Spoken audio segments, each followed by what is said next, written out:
예, 우리 좌우에 계신 분들, 앞뒤에 계신 분들 보시면 인사하겠습니다. 사랑합니다. 축복합니다. 사랑합니다. 축복합니다. 예, 이제 드디어 요한계시록이 끝납니다. 끝난다 하고 벌써 앞 뒷부분을 22장 5절부터 이제 에필로그라고 하면서 한 번에 끝낼 수도 있는데 좀 자세하게 살펴보다 보니까 거기를 여러 번 나눠서 해서 이제 오늘에서야 끝납니다. 근데 이제 그 22장 6절부터 말씀을 이야기하면서 22장 마지막 부분 에필로그의 강조점은, 특징은 하나님 말씀의 진정성과 재림의 임박성이다, 이런 얘기를 하면서 에필로그 마지막 부분을 시작했습니다. 근데 그건 여전합니다. 오늘 우리가 읽었던 말씀 마지막 18절에서 21절까지, 특별히 18절에서 20절까지도 다시 한번 그 말씀의 중요성, 말씀의 진정성, 그리고 예수님이 다시 오신다고 하는 재림에 대한 임박성으로 마지막 마무리를 맺고 있습니다.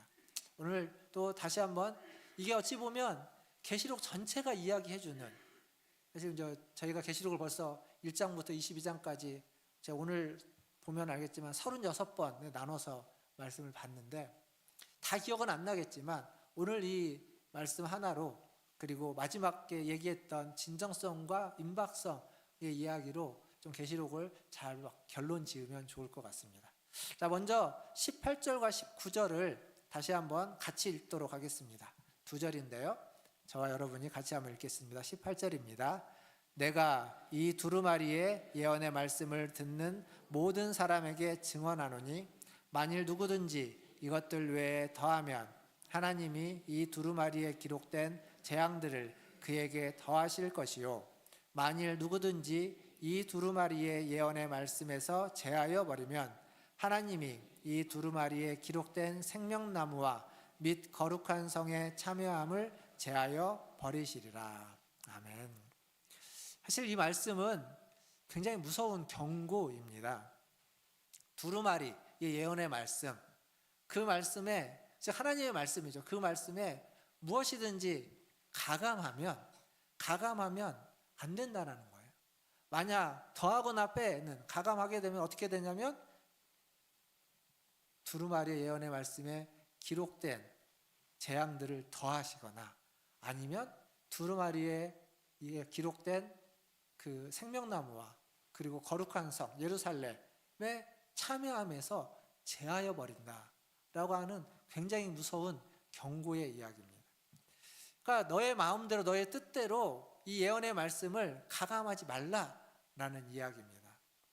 그러면 여기서 우리가 던질 수 있는 질문은 이겁니다. 생명나무와 그리고 그 거룩한 성 예루살렘에 들어가는 그러한 권위, 그러한 자격을 박탈해버리는, 거기서 제하여버린다는 건 구원을 잃어버리는 것인가? 즉 이런 질문은 결국 하나님의 백성이 구원에서 제외될 수 있는가, 이런 질문이기도 합니다. 이건 사실 굉장히 신학적인 논쟁이 많을 수 있는 질문입니다. 오늘 그 논쟁에 대한 이야기를 여러분에게 하려고 하진 않는데, 중요한 건 한 가지 분명한 겁니다.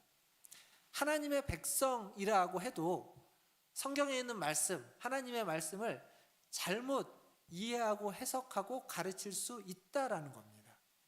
그래서 성경은 뭐라고 말하냐면 아무나 선생이 되지 말라고 이야기합니다.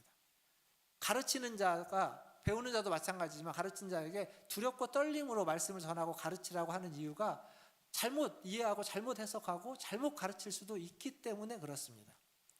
하지만 중요한 건 그것으로 인해서 구원이 상실되지는 않는다는 겁니다. 이게 분명합니다. 잘못 이해할 수 있고 잘못 깨달을 수 있고 잘못 전할 수 있습니다. 그러나 그것 때문에 받은 구원이 사라지거나 상실되지는 않습니다. 그렇다면 무슨 얘기냐? 오늘 지금 이 계시록에서 하고 있는 이 재앙이 더해지고 그리고 생명나무와 거룩한 성 예루살렘에 들어가지 못한다는 얘기는 도대체 무슨 얘기냐 하면, 교회 공동체 안에 있지만, 하나님의 백성이라고 하는 공동체 안에 있지만 그 안에 있는 모든 자가 참 그리스도인은 아닐 수 있다는 겁니다. 교회 공동체 안에 있어도 참 하나님의 백성이 아니고 참 그리스도인이 아니라 거짓 그리스도인, 하나님을 만난 적이 없는 하나님의 백성이 아닌 자들이 함께 있을 수 있다라는 얘기입니다. 그래서 성경 해석에 있어서 지혜가 부족하고 깨달음이 부족하고 판단력이 부족해서 잘못 해석하는 자들의 문제가 아니라, 이 얘기는 성경에 있는 예언의 말씀을 고의적으로, 의도적으로 왜곡하고 변개하는 자들에 대한 이야기입니다. 그러니까 그들은 처음부터 하나님의 백성이 아니었고, 그들은 처음부터 참 그리스도인이 아닌 자들로 교회라고 하는 하나님의 백성 공동체라고 하는 곳에 그냥 섞여져 있었을 뿐이지 그러한 사람들이 아니었다는 거죠. 그래서 의도적으로 말씀을 왜곡하고 하나님의 말씀을 코에 걸면 코걸이, 귀에 걸면 귀걸이라고 하는 식으로 해석하고 바라왔던 자들, 자의적으로 그렇게 했던 자들에 대한 경고의 메시지입니다. 이게 뭐 제가 임의로 얘기하는 것이 아니라 계시록 앞에 2장과 3장에 나오는 소아시아 7교회에 대한 얘기에 이미 언급되어져 있습니다. 계시록 뒷부분을 이야기하면서 계속 앞에 1장과 2장과 3장 얘기를 많이 하는데, 왜냐하면 그 앞에 얘기를 다시 뒤에서 이렇게 확실하게 하기 때문에 그렇습니다. 그 2장 3장에 나오는 소아시아 7교회에 보면 그 여러 에베소 교회, 버가모 교회, 디아두라 교회, 많은 교회들이 나오는데, 거기에 그 교회 안에 누가 있다고 이야기하냐면 니골라당이 있다고 이야기합니다. 그리고 그 교회 안에 발람의 교훈을 따르는 자들이 있고, 그 교회 안에 거짓 선지자인 이세벨의 유혹을 받아 그를 따르는 자들이 있다고 이야기합니다. 그러니까 그들은 하나님의 백성에 속한 자가 아니라 니골라당에 속한 자, 거짓 선지자에게 속한 자, 발람에게 속한 자들이라는 겁니다. 이스라엘 백성, 초대교회 안에 있었지만 하나님의 백성이 아니었던 자들이죠. 오늘날로 이야기하면 성경을 가지고 있는, 우리가 가지고 있는 성경, 똑같은 성경을 가지고 있지만, 하지만 그 성경을 가지고 교회를 흔들어 놓고 왜곡된 성경에 대한 가르침으로 교회를 흔들고 교회를 뒤집어 놓는 이단들에 대한 이야기다라고 얘기할 수 있을 겁니다. 우리가 잘 아는 신천지, 여호와의 증인, 그리고 구원파, 안식교 다 마찬가지입니다. 이런 이단. 거기에 이제 하나 좀 덧붙이면 몰몬교는 성경 말고 몰몬경이라는 게 있죠. 몰몬경이라는 걸로 이제 더해서 가는 건데, 그런 이단들, 특별히 이제 안식교와 몰몬교 같은 경우는 구체적으로 성경에 있는 것을 더하거나 가감했던 그런 기록들이 많이 있습니다. 물론 다른 이단들도 마찬가지입니다. 해석함에 있어서 자기 임으로 빼기도 하고 더하기도 하는 겁니다. 그러니까 교회 안에 있기는 하는데, 교회 안에 있다고 해서 모두가 다 참 하나님의 백성은 아니다라는 거죠. 참 하나님의 백성이 아닌 거짓 그리스도인들이 안에 섞여져 있다는 겁니다. 그리고 여기에 또 하나의 경고가 덧붙여집니다. 그건 뭐냐면, 거짓 선지자들, 하나님의 말씀을 그냥 잘못된 가감해서 가르치는 자들만이 아니라 그 가르침을 따르는 자들을 향한 경고도 함께 있다는 겁니다. 이게 구체적으로 예레미야서에 나오는데, 예레미야서 14장 15절과 16절 말씀, 자막을 보고 14장 15절과 16절을 한번 같이 읽어보도록 하겠습니다. 15절입니다. 시작. 그러므로 내가 보내지 아니하였어도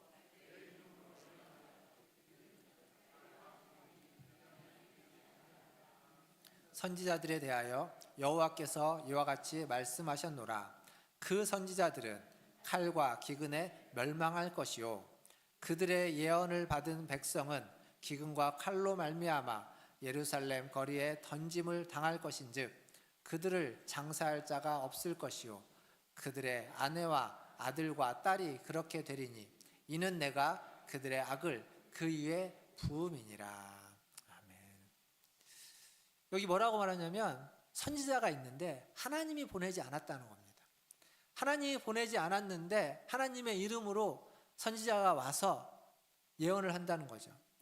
그들의 그 예언, 하나님이 멸망할 것이라고 했는데 멸망하지 않을 것이다라고 하는 그 예언을 하는 그들에게 하나님이 칼과 기근에 멸망시킬 것이다, 예언한 자, 거짓 선지자들에 대한 이야기입니다. 근데 거기서 끝나지 않고 16절에 그들의 예언을 받은 백성, 그 예언을 따르는 자들도 똑같이 칼과 기근에 망함나는 거죠.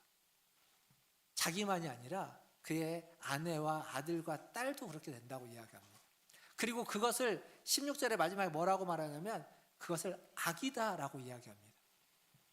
따르기만 했는데, 우리나라 법에는요, 어떠한 그 권위 있는 자가 위에 있는 상관이 밑에 있는 사람을 시켜갖고 나쁜 일을 했을 때 그 일을 한 사람이 나쁜 일이지만 위에서 시킨 대로 안 할 수 없는 위치에 있을 때에는 그가 그 일을 했던 것을 그렇게 중죄로 다스리지 않습니다. 잘못은 있기 때문에 범죄를, 죄를 묻기는 하지만 중죄로 취급하지는 않아요. 시켜서 한 일이니까. 나는 시켜서 한 것 죄밖에 없다라고 해서.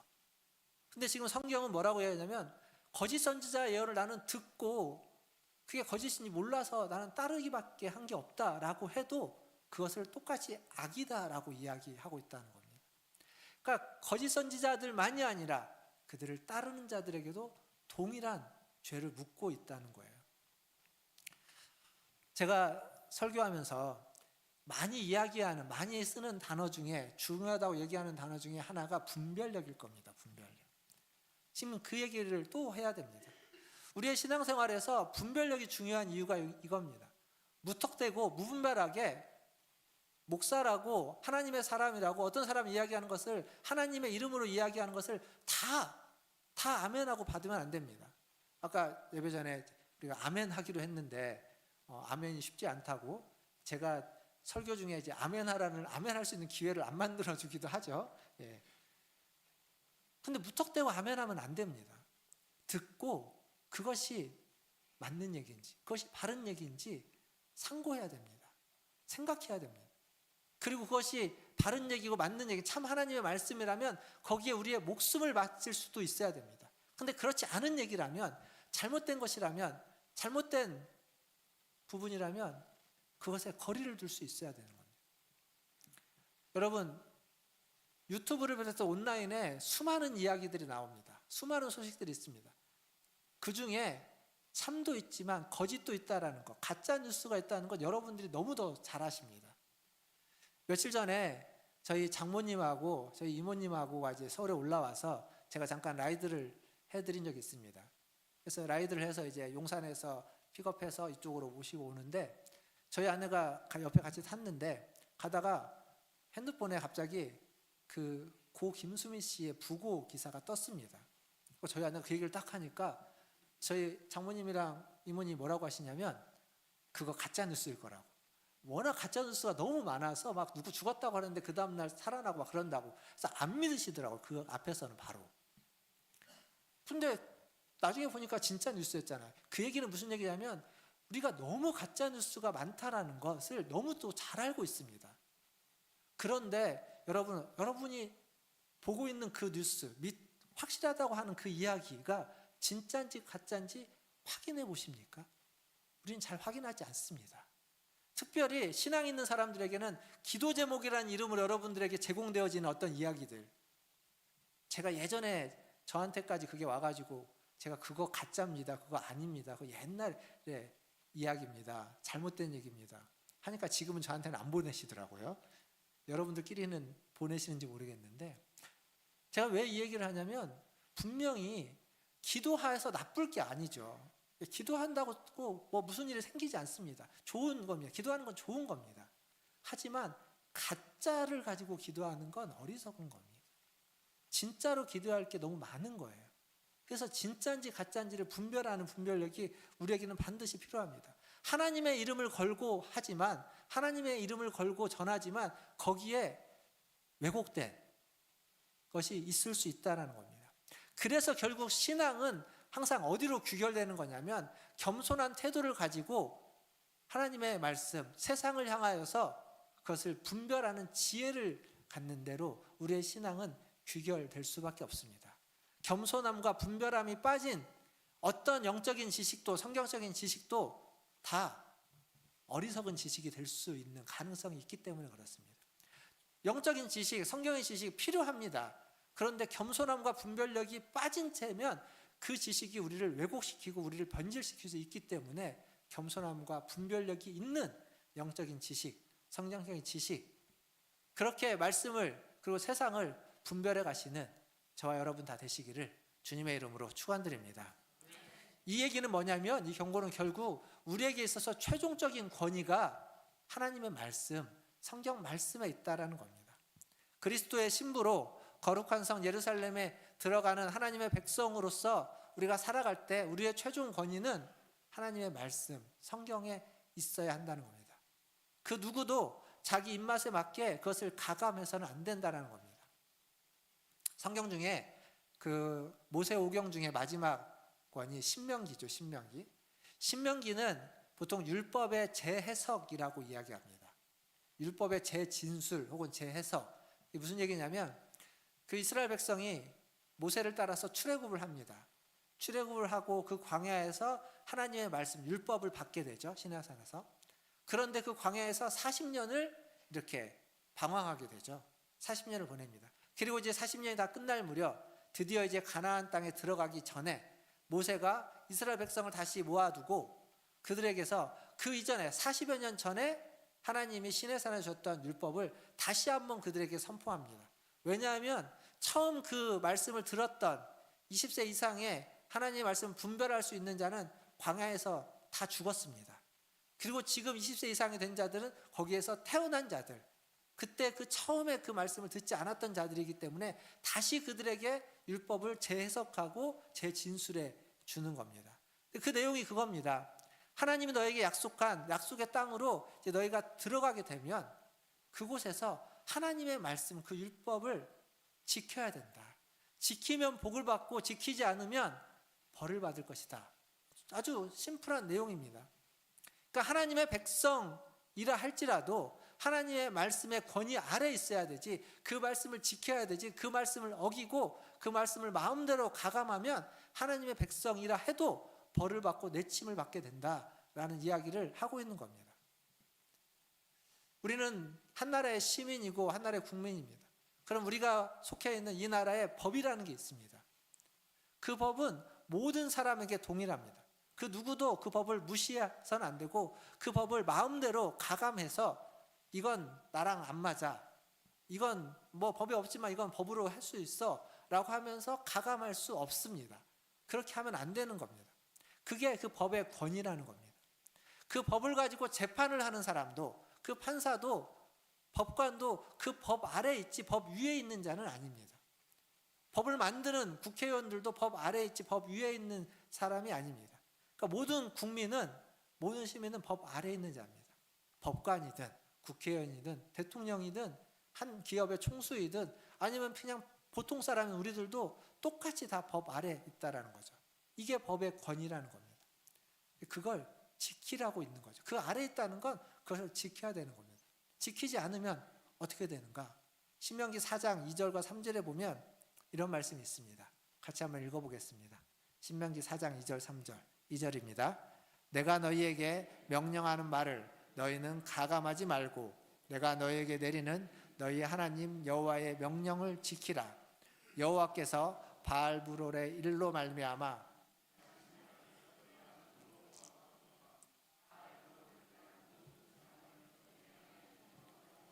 너희 가운데서 멸망시키셨으되. 아멘. 자, 여기 보면 하나님의 말씀, 그 명령을 가감하지 말라. 계시록에 했던 말씀 지금 여기에서도 하고 있습니다. 가감하지 말고 명령을 지켜라. 근데 그 명령을 안 지키면, 즉 바알브롤에 이르라는 게 하나님의 말씀을 안 지킨 거예요. 우상을 숭배하지 말고 했는데 하나님을 버리고 우상을 숭배했던 그 일들, 그렇게 행하면 너희가 보지 않았느냐, 그 일로 많은 사람이 멸망당한 것을 직접 봤다는 거예요.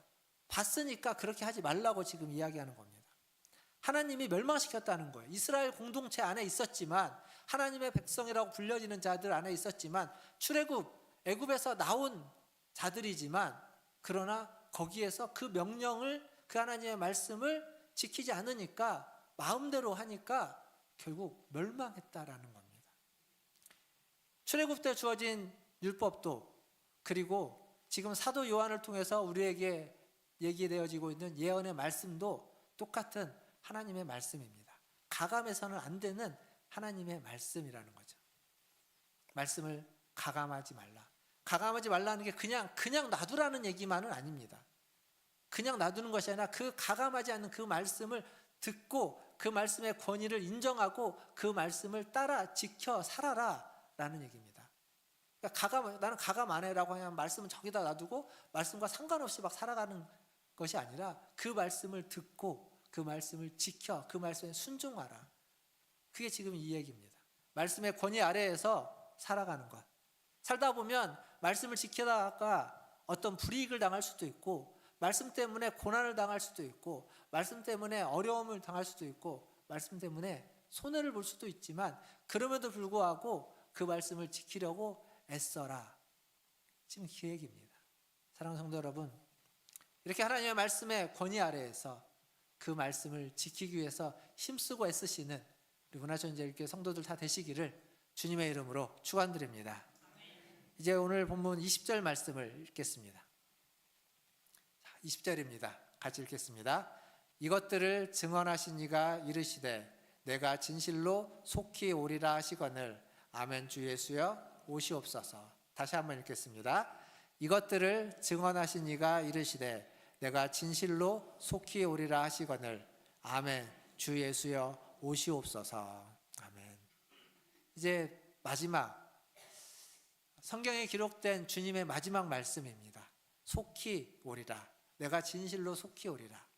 이게 22장의 7절에 12절에 그리고 20절에 세 번이나 반복해서 나온다고 말씀드렸습니다. 어찌 보면 성경에 있는 모든 내용, 계시록에 있는 모든 내용의 가장 최고의 절정은 이 말일 겁니다. 내가 진실로 속히 오리라. 이게 최고의 클라이막스가 아닌가 생각합니다. 주님은 주님의 시간에 정확한 때에 정확히 오실 겁니다. 그 시간이 우리의 시간으로 환산할 수 없기에 우리의 스케줄과 우리의 시간으로 보면 어떤 이들에게는 너무 빨리 온다고, 어떤 이들에게는 너무 더디 온다고 얘기되어질 수 있지만, 하지만 주님은 더디지도 않고 너무 빠르지도 않고 가장 정확한 때에 정확한 순간에 주님은 다시 오실 것입니다. 그게 지금 오늘 이 말씀입니다. 그래서 주님은 온 세상의 주인이시고 모든 시간의 주인 되시는 거죠. 주님의 다시 오심은 믿는 자들에게만 오시는 게 아닙니다. 믿지 않는 자들, 모든 불신자들에게도 동일하게 주님은 다시 오실 것이고, 그날은 성경이 이야기하는 바로는 속히 올 것이다, 속히 온다, 임박했다라고 이야기해주고 있습니다. 그러면 우리가 주님이 오실 것이 임박한 그 시점에서 우리가 할 수 있는 일, 우리가 해야만 하는 일, 우리에게 주어진 가장 귀한 일은 기도하는 겁니다. 주 예수여 오시옵소서. 어떤 이들에게는 주 예수여 좀 더디 오시옵소서 이렇게 기도할 수도 있을 겁니다. 그리고 어떤 이들은 주 예수여 어서 오시옵소서 라고 좀 빨리 오시옵소서라고 할 수 있을 겁니다. 그러나 더디 오건 빨리 오건 그것보다 더 중요한 건 주님의 오심을 기다리는 마음, 태도로 살아가고 기도하는 것. 그게 우리가 할 수 있는 가장 아름다운 반응이고 표현일 겁니다. 이것은 사도 요한만의 갈망이 아닙니다. 사도 바울도 자기의 서신서, 바울 서신을 쓰면서 주님의 오심을 기다리고 있습니다. 빌립보서 3장 20절에 보면 사도 바울이 이렇게 이야기합니다. 같이 읽겠습니다. 그러나 우리의 시민권은 하늘에 있는지라 거기로부터 구원하는 자 곧 주 예수 그리스도를 기다리노니.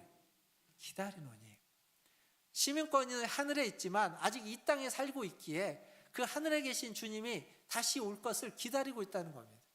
그래야 우리의 그 이중 시민권, 하늘 시민권과 이 땅의 시민권 두 가지 이중 시민권이 있다가 그것이 이제 하나가 되는 거죠. 주님이 다시 오시는 그때. 사랑하는 성도 여러분, 한번 생각해 보십시오.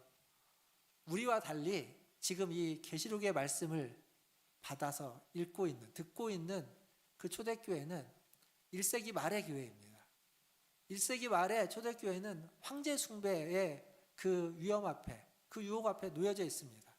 그 압력 앞에 매일매일 풍전등화 같은 삶을 살아가고 있는 그들, 그리고 그들에게 유대교의 여러 가지 비열한 공격들이 있고, 그리고 그들 안에서는 내부적으로는 우리가 이렇게 살 수 없다, 세상과 어느 정도 타협을 해야 된다고 하는 그런 타협의 유혹 또한 있는 그러한 사면초가죠. 내적으로 외적으로 수많은 공격이 있는 그때에 그들은 이 말씀을 보고 있는 겁니다. 그때 그들을 그 내적인 외적인 갈등과 공격으로부터 지켜줬던 그 메시지는 주님이 속히 온다는 겁니다. 내가 속히 올 것이다 라고 하는 이 재림의 임박성에 대한 메시지가 그들을 그 상황에서 유혹에 넘어가지 않고 그 압력에 굴복하지 않고 버틸 수 있는 힘이 되어주고 구심점이 되어준 것이 분명합니다.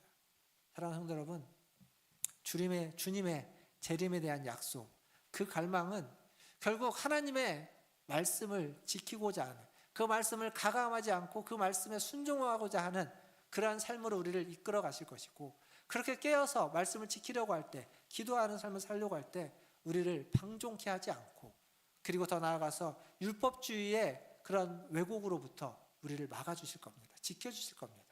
뿐만 아니라 재림의 그 소망은 우리가 살고 있는 현실, 녹록치 않고 그렇게 여유롭지 않고 각박한 현실 속에서도 하나님을 믿고 하나님을 의지하고 견디고 버틸 수 있는 힘이 되어줄 겁니다. 더 나아가서 그 속에서도 영혼 구원을 향한 열정을 우리에게 주실 줄 믿습니다. 사랑하는 성도 여러분, 이런 재림의 신앙을 여러분은 가지고 계십니까?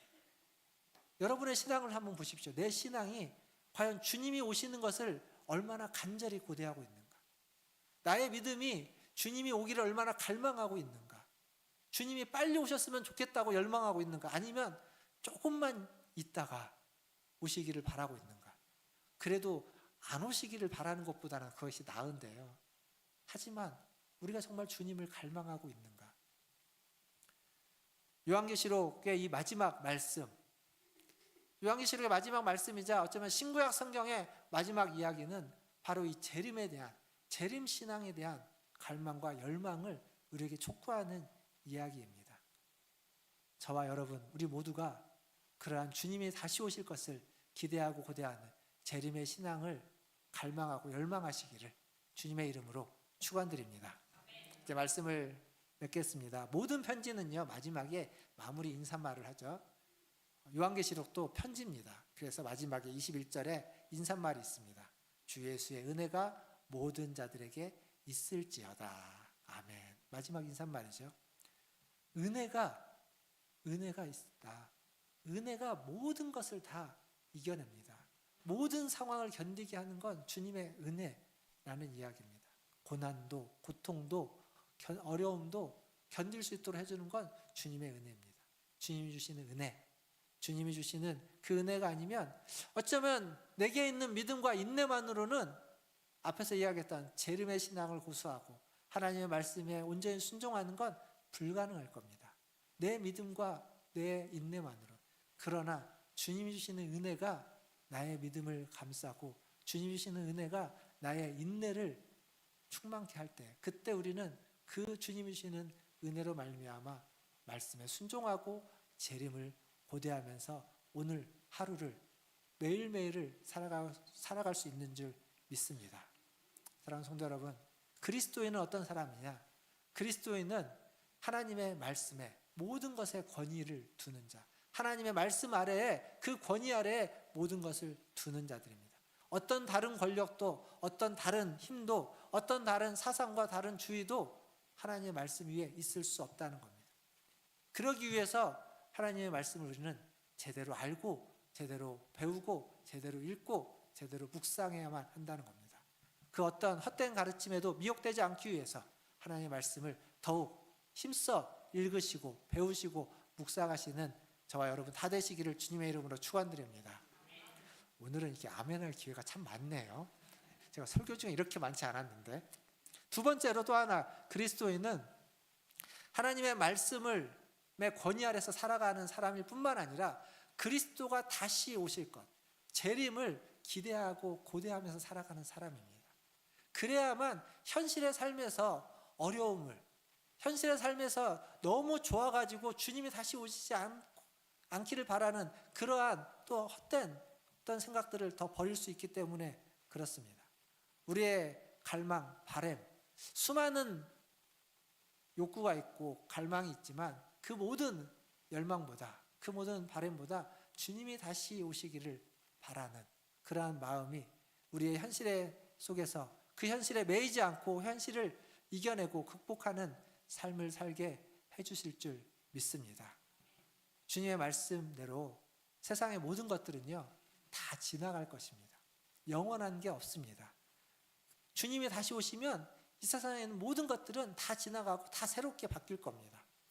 그 사실을 알기에 우리는 오늘 또 지금 내 눈앞에서 벌어지고 있는 그 현실이 녹록지 않고 어렵고 힘들고 각박해 보여도 그것에 휘둘리지 마시고, 그것에 매여 있지 마시고, 그것을 이겨내시고 그 현실 앞에서 더욱 당당하게 믿음으로 그 현실을 이겨내는 삶을 살아가시는 저와 여러분 다 되시기를 주님의 이름으로 축원드립니다. 기도하겠습니다. 이 시간 우리 같이 함께 기도하면 좋겠습니다. 기도하실 때 주님의 말씀 아래에서 살아가게 하여 주시옵소서. 계시록이 이야기했던 수많은 짐승들, 수많은 위험들, 수많은 유혹으로부터 주님의 말씀이 나를 지켜주시옵소서. 주님의 다시 오심을 갈망하며 살아가게 하여 주시옵소서. 재림의 소망을 가지고 신앙을 지키며 그 재림의 소망이 우리의 삶의 구심점이 되어서 흔들리지 않고 넘어지지 않고, 아니 흔들리고 넘어져도 다시 일어날 수 있는 그러한 삶을 살아갈 수 있도록 우리를 지켜주시옵소서. 매일매일 그렇게 살아가게 하여 주시옵소서 라고 우리 같이 한 목소리로 간절히 기도하며 나가겠습니다. 기도하겠습니다. 하나님 아버지, 오늘도 주님 앞에 나왔습니다. 하나님, 오늘도 주님을 만나고자 주님의 부르심에 응답하며 나왔습니다.